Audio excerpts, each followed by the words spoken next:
No, no, no, no, no. No, no, no, no, no. No, no, no, no, no.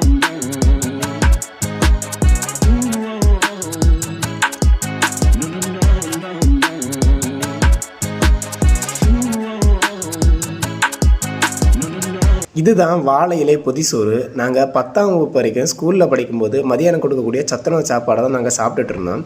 11, 12 college போகும்போது பார்த்திங்கன்னா வீட்டில் இருந்தே சாப்பாடை கட்டி எடுத்துகிட்டு தான் போகணும். அந்த காலங்களில் நான் வந்து காலையில் ஆற்றுல தான் குளிக்க போவோம்.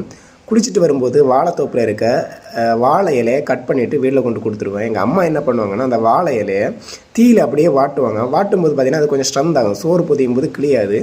அதில் வந்து பார்த்திங்கன்னா சோறு ஒவ்வொரு நாளும் ஒவ்வொரு விதமாக இருக்கும். எப்படின்னா ஒரு நாள் முட்டை பொரித்து தோரன் இருக்கும். இன்னொரு நாள் பார்த்திங்கன்னா மீன் பொரித்து வச்சுருப்பாங்க. இன்னொரு நாள் முட்டைக்கோஸ் கூட்டு, கீரை கூட்டு, அப்புறம் பார்த்திங்கன்னா மாங்காய் கூட்டு. ஒவ்வொரு நாளும் ஒவ்வொரு விதமாக இருக்கும். இப்போ கறியை கொஞ்சம் கட்டி ஒரு கவரில் போட்டு அப்படியே வச்சுருப்பாங்க.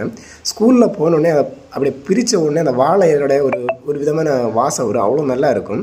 அது மட்டும் இல்லை, ஸ்கூலில் பொதியை திறந்தாலே போதும் 10 பேர் எங்கேருந்து வருவாங்கன்னு தெரியாது, அதுக்குள்ளே காலி ஆயிரும்.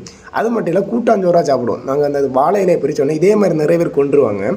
அதே மாதிரி ஒவ்வொருத்தவங்களும் கொண்டு வரதை ஒரே இலையில் தட்டி, அந்த பெரிய ஒரே இலையில் தட்டி எல்லாருமே அந்த சாப்பாடை மிக்ஸ் பண்ணி கூட்டான் சோறு மாதிரி சாப்பிடுவோம்.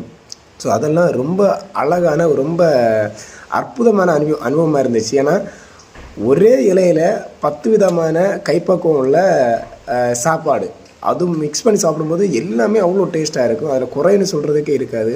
ஸோ அப்படிப்பட்ட ஒரு நல்ல அனுபவம் இந்த வாழை இலை சாப்பாடெலாம் எங்களுக்கு கிடச்சிது நான் ஸ்கூல் காலேஜ் படிக்கும்போது.